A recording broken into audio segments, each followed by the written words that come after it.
पहाटे 5ला उठून 6ला मी साईटवर कामाला सुरुवात करतो, जे काही मला पाहणी करायची. का तर लोकांना त्रास होऊ नये, आपल्यामुळं ट्रॅफिक थांबू नये.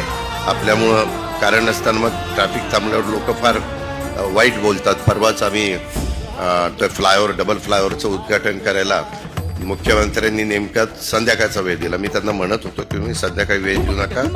पिंपरी चिंचवडकरांना माहिती आहे, पुणेकरांना माहिती आहे, मी फ्लायओव्हरची उद्घाटन असली की साधारण 6:30 किंवा 6:45ची सकाळची वेळ देतो. एक रिबीन लावायची, कापायची, गाडी घेऊन जायचं, झालं उद्घाटन.